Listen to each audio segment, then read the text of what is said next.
welcome to the Mental Odyssey. I am your host, Kiera, and I actually have a beautiful co-host today, and I'm going to let her introduce herself. So you can go ahead when you're ready.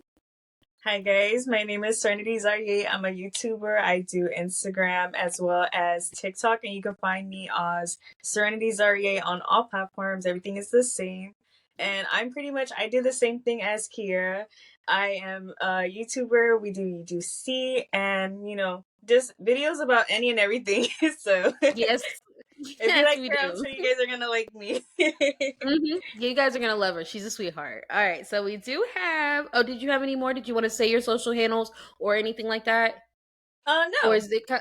Okay. I just wanted to make sure. So we have a couple different topics. I'm not gonna lie to you guys. I have my phone because I did not write this down today. But so the topics that we have is basically content creator in that spectrum. So the first one that we're going to talk about is kind of how to get started, the process of it. And I'm going to go ahead and go first. So I've been doing content creation for actually almost 6 years now. I started when I was really, really young. So actually, it's probably been a little more than 6 years. I started my first actual small business when I was 15. I was selling lip gloss and lashes because I'm a makeup girly. I love, Oh, even though I yeah. don't got my lashes on today, I love makeup. So I actually started my own business when I was 15 years old. And that is what introduced me to business, understanding the business aspect and the brand aspect, and also understanding what it's like when content creators do reach out to you and want to collaborate with you. So I have experience on both spectrums of what it's like to be the brand and also be the creator. So, Yeah. and don't mind me, my AirPods is going to keep tripping and probably try to fall out of my ear, but I digress. Girl, you Okay. good, girl, you But yeah, good. but yeah, so with that, I've got a lot of experience. I've been on social media for as long as I can remember. Since I was 15. I'm 21 now, so I'll let them do the math. I don't feel like doing Oh. it. But yeah, so when it comes to the startup process of being a content creator, it's all about figuring out what content do you want to create. Do you kind of agree with me on that? Like you got to kind of decide like, Yeah. okay, I'm gonna be a fashion creator. Okay, cool. Or I'm gonna do hair. I'm gonna be a wig influencer, or I'm gonna be a Yeah. universal creator, which is basically what I am. I'm not really sure on your spectrum, but I work with any brand. So like my top Hmm. most like brand that I've worked with the most is probably like apps. So apps I've worked with most definitely, and also health and beauty, skincare, things like that. I've also worked with brands in that type of spectrum as well. So I work with anybody. I can create content on anything. It He's doesn't like, give matter, it to but me and I got it. yes. And I also like that because it allows me to tap into my creativity more and kind of evaluate the different types of ideas that I could potentially come up with to create for that brand. So I do like Hmm. that. I definitely do on that note. But I think aside from knowing what you want to create, it's also knowing why you started. And so the reason why I say that is because I think a lot of people get started with content creation and then see other creators that they may look up to or, follow, and they get a little discouraged because you may see people, growing a little bit faster than you, or you may see Yeah, people, definitely. getting more brand deals than you, or you're like, okay, well, I'm stuck. I'm not getting any brand deals. What am I possibly doing wrong? I'm Exactly. You're posting. like, I'm staying consistent. Yes, like I'm posting, I'm staying consistent and everything, and if they're you're like, just I'm not doing coming in. everything And that they're doing. So exactly. And it's just like, so when it's my time to shine, you feel me? Like, so I definitely understand that. But I think remembering why you guys started is what's going to help with that motivational aspect and keep you going and keep that drive as well. So that's how I feel about that one. And I will let you go in because, like I said, I will talk.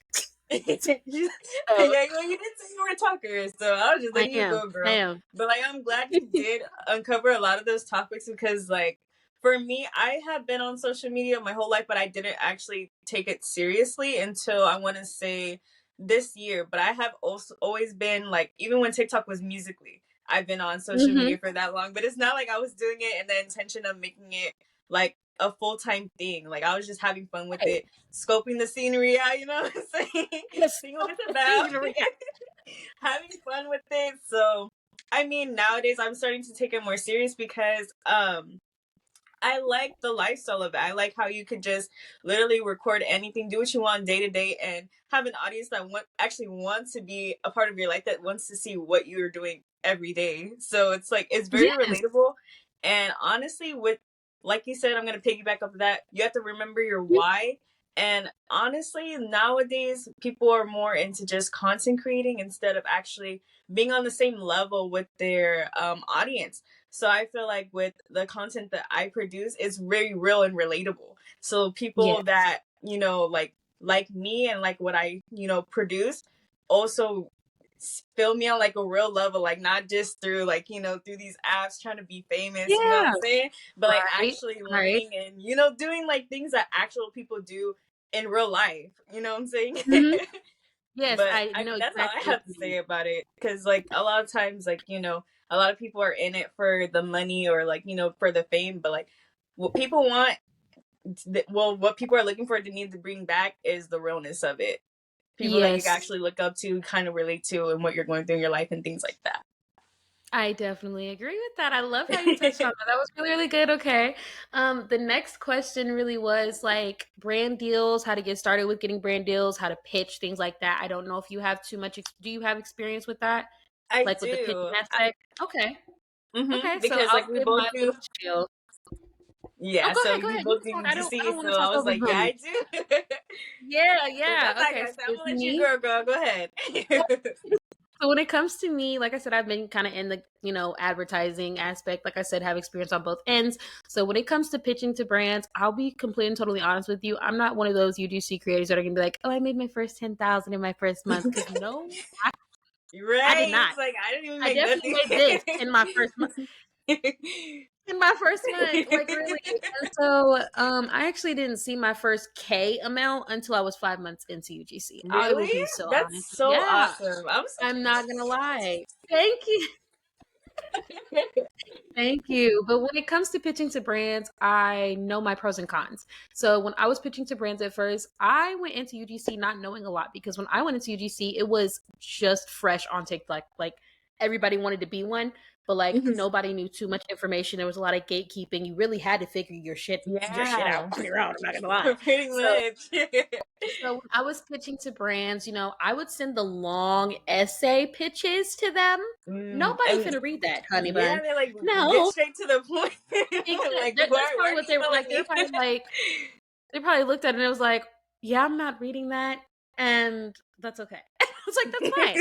Like, and that was that. And then I learned, a little bit, how to be more professional. So, like, the email signature, I was like, oh yeah, let me go ahead and spice it up.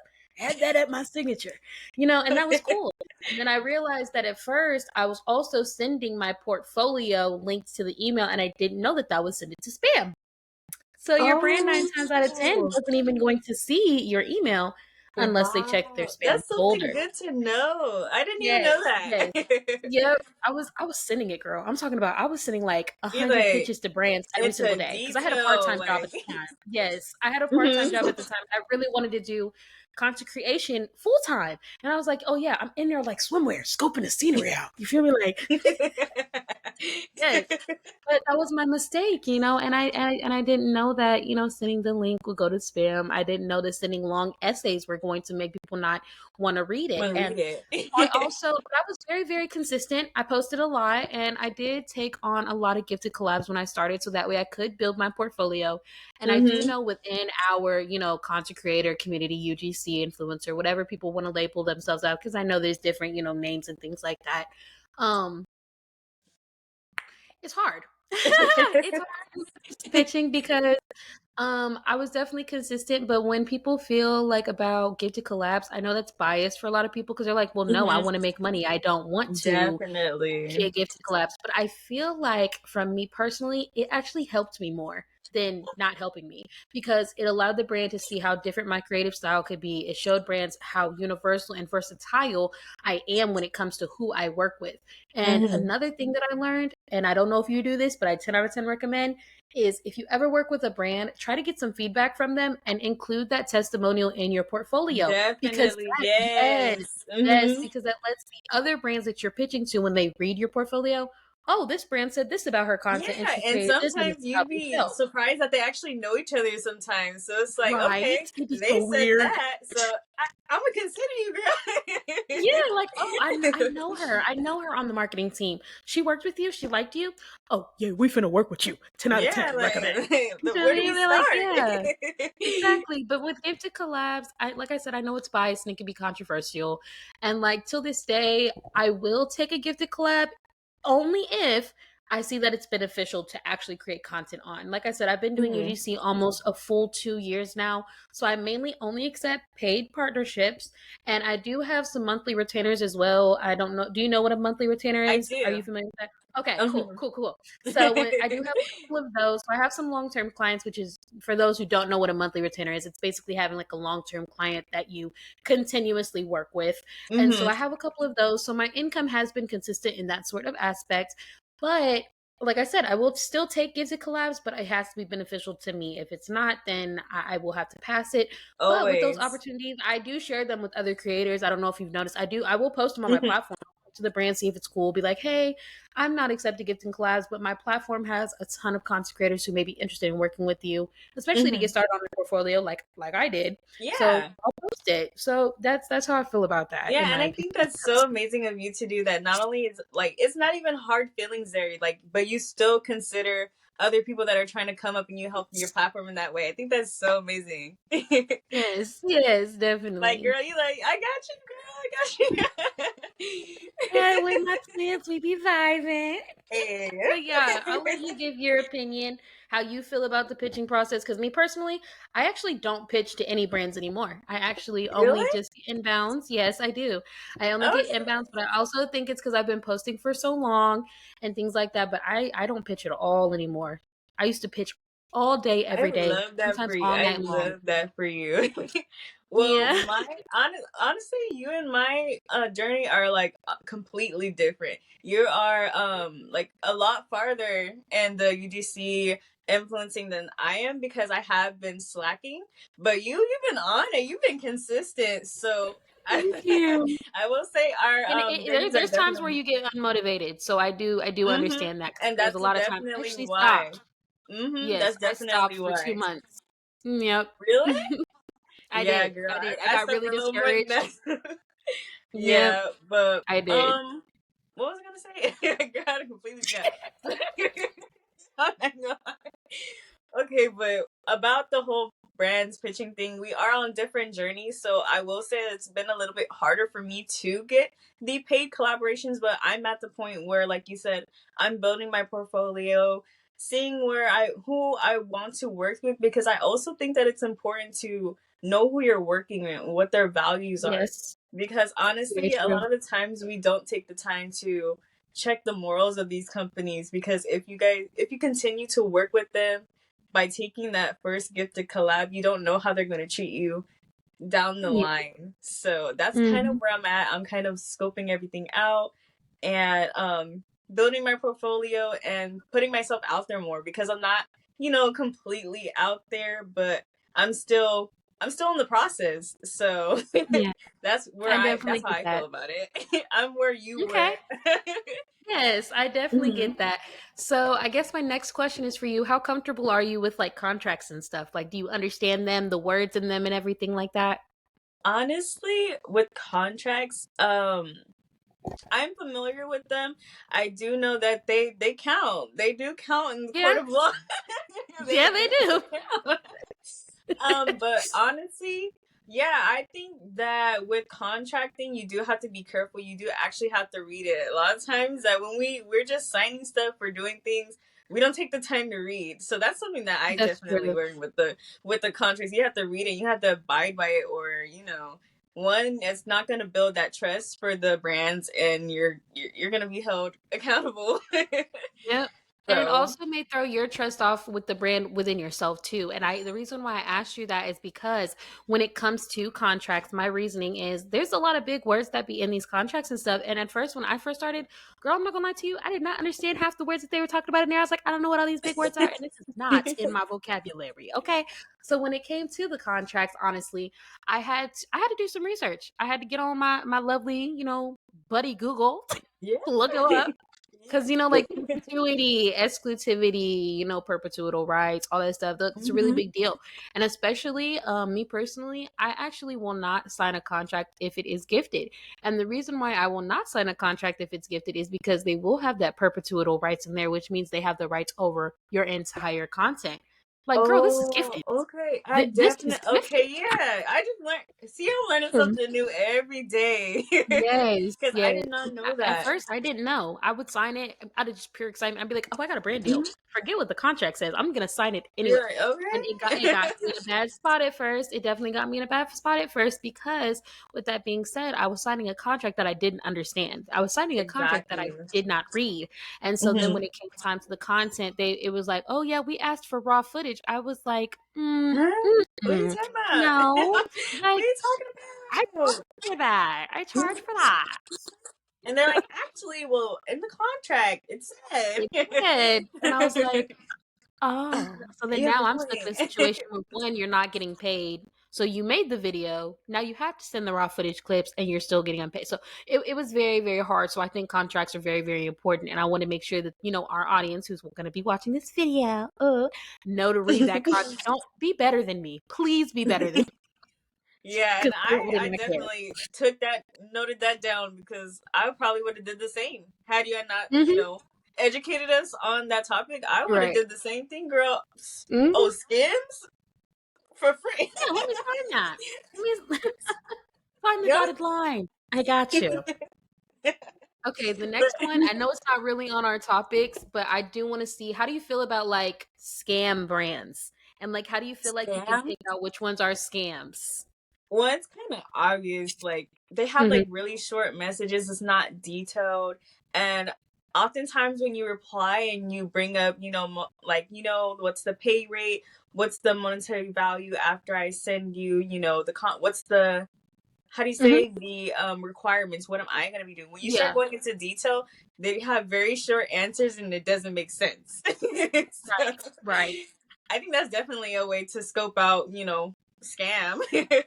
Yes, I agree. With me and scams, like I said, I know I've been in it a little longer, so from my experience, I'd have to say emails. First of all, a brand email, you'll always usually get an email from a brand that is a marketing influencer email. If it ever says at gmail.com, like, I don't even know if you remember like the Shein scam that was going around. Like, they were emailing Hmm. everybody saying, oh, you can pick 10 pieces of clothing. We'll ask for 10 posts and we'll pay you $1,200 per month. I was like, oh, shit. Give We it 10. on, we on, Right. We in there like girl. swimwear. Just keep Like, swimming. You feel me? But then I okay, realized let's it get was a scam started. because right, right. And I realized it was a scam when I went to the email and I'm like, this literally says Shein with two I's, official with two L's, at gmail.com. It's not real. So, The no, heartbreak that I 1,100 experienced, those. honey. So we're not, No, no 10 closing, no, no, no, no, okay. no 1,000. Oh, No. those 10 pieces of clothes, you're not getting it. Right. So I think that other thing when it comes to scams as well is like, especially the Instagram ones. Oh, those be getting on my damn nerves. I Like, can't. oh, I be like, we would like to send you, and all you have to yep. do is go on their actual website. Like, who are you? Or go to our official Instagram page and send them a DM and tell them I sent you. No. Girl, like, Hell, who not are you doing it. fooling? Me or you? Who are you trying to Right. convince? I think I my don't know. third and final one for scams. A lot of people are gonna hate me for this one because I know some creators that work with Amazon companies, but it's the Amazon companies. Really? It Oh is because they'll be like, wow. "Oh, well, we want." So I actually just had an instant. Really, it was actually for me to promote a wig, and it's mainly the wig influencer Amazon companies that be the scams for real Hmm. for me. They were like, Yes. "Oh, yeah, we want to work with you. Can we send you?" Or they'll be like, "Can we send you what products, this, that, and third?" And some people I know they do refund after review. I don't. I don't trust it. I really don't. Yeah. Um, and so they'll send me that, and it was a gorgeous wig, kind of similar color to this, similar length, but beautiful, like beach wave curls. And I was like, I am going to eat this You're up. like, I'm I gonna eat it up. need it. You're like, I need And it. then they were like, "Oh, it's free, but we need your shipping information." I was like, "Oh, okay, that's fine. I like for free. I like for free. Zero Right. zero zero. I like that." Free Until 99? they told me, until they showed me that the shipping fee was $55, and I said no. Yeah. Now it's not that I don't got it, okay, but But why no, do like I have to pay? if it's a collaboration that's supposed to be gifted, you feel me? And I'm doing Okay. the honors of creating the content for you in result for you sending me a free wig. She Like, you said, ain't gotta I'm pay me. doing I'll the take the free honors. wig. Right, like, "You ain't gotta pay me, I'll take the we don't worry about that, sweetheart. Don't worry about that, sweetheart. I got you." But yeah, I definitely feel like scams are just like, and they just really be throwing you off because I think everybody gets excited when they do actually get an inbound or when a brand, Yes. reaches out to Hmm. them, and then it's so heartbreaking when it ends up being a scam because it's just like, bro, Yeah, really? you're like, I'm on the right track. They're coming to me this time, and it's just like, oh. Oh. Yep. And Oh. I've had so many of those moments. I'm just like, all right, All right. Yeah. okay. You got me. But yeah, You yep. got me. Okay, I think my last question for you, it actually took us a shorter amount of time than what I thought, but that's just because we knew what we was gonna say off the top of our head though. But like the last question I would have to ask, and I feel like it will be controversial with some people, but I want your opinion on it. How do you feel like the difference between being a black creator and like the pay rate and the difference and the difficulty from those who may have more of an advantage in this field of content creation? How I feel about it is exactly how it's said. It's very Mhm. controversial when it Yeah. comes to, and like you and me are both women of color, so we know how hard it is. It's like we have to work a little bit harder than Right. those who aren't of color. That's how I feel about the Mhm. topic. I know a lot of people Yeah. aren't gonna like it. Everybody's gonna say Yeah. everybody's life matters, but Yeah, when it I comes know it's coming. to but like when it comes to industry, it's exactly how it Right. is. So Yes. especially have you seen the Taraji like the Yes. whole color purple? Yes, it's exactly I like that. felt so bad for her, but also hearing her say like how difficult it is as an actress, knowing that we know who Taraji P is, like we Exactly how know, you would think. but then hearing like the pay difficulty or her, getting to that point and then them lowballing her after that, it's just like, and she's got so much Yeah. experience. Like people will literally outbid you for her to act on one of their movies, and it's horrible. It really is. And Yeah. when it comes to the creator aspect, I'm definitely with you as well. I feel like it's controversial, but I do feel like we definitely have to work harder. But I think that's also because of our image and what people have preserved us to be Mhm. loud, ghetto, messy, drama, all of that stuff. And you do have to have a certain amount of professionalism. I'm not saying you don't. You do. You have to But present yourself a certain way. But that doesn't mean that we should be treated differently, lowballed differently just because of a skin tone or some stereotype that's out there. exactly. So that's definitely what I feel. But yes, we definitely have to work harder and put in more effort. But with me, when it comes to that as a black creator, the last thing that I'll probably say is I actually also will not work with the brand that I don't see any diversity on their page. Mhm. That's me. That's me. Yeah. Now, I may love the brand, and things like that, but if I do not see any My own skin diversity, shade. yeah, I'm not doing it. I'm Anybody sorry. anybody else I here? don't want to be the Oh. I'm sorry. I don't want to be the first black girl that you work with. I don't want to be the first plus Literally. size girl you work with. I don't want to. I don't want that title. I don't. So, but that's just me though. You're like, don't make an example out of me, but Nope. Mm-mm. Get yeah, somebody else. yeah. What you saying? Get somebody else to do it. Get some. Okay, okay, Yes. for sure, Right. for sure. And have any other things you want to touch on that topic, you can, but I'm pretty much summed up if you are. I mean, honestly, I do want to dive a little bit deeper on your journey. You said you've been doing this for 6 years and UGC for 2 years. Which one Hmm. do you prefer, and which one has been the most beneficial to you along the way, and why did you do it? Oh, I feel like this is an interview. Oh, you're like for me, so, you shouldn't have. me, little old me. Okay, so content creation, I feel like content creation, I could definitely be more myself. I didn't really had to have that much professionalism. That's why, like, I still try in certain aspects to have that goofy personality a little bit. Hmm. Um, But I feel like as a content creator, it's really free reign. Like you can promote in any way you want to and really be yourself. But as a UGC creator or like really working with brands, you have to sell yourself to a standard at the end of the day. Hmm. But I do feel like UGC is more beneficial to me as because that is where the money is. Not having to have a large following, still being able to have the opportunity to work with brands, I think is a really big plus. So I'd have to say UGC definitely was more of my game, but content creation is where I really can be myself and I can create content without having to fit a standard or have to fit a criteria. You That's get what I mean? definitely, yeah. That's Yeah. a good point. Mm, That was really well said. thank you. Any other questions? Oh, well, you kind of did your thing there. So I think that's all for me. Okay, okay. Well, just know outside of the podcast, though, if you ever have any other questions, you can text me. You know that. So, For but sure. anything, I love I'm a good down hey to answer, help. girl. Yep, yep. I'll be like, hey, love, what's going on? You know, You know. you know. All right, well, I'm gonna go ahead and close. So, thank you guys so much, so much for all of the love and support that the Mental Odyssey has been receiving. Once again, I am very grateful for the beautiful Serenity for co hosting on this podcast. Please make sure to go check out her page, her social media, her YouTube. Please give her some love and make sure to like, comment, and subscribe. And that's all. We'll see you guys next time. All right, I'm gonna stop Bye, recording. guys. All right, I stopped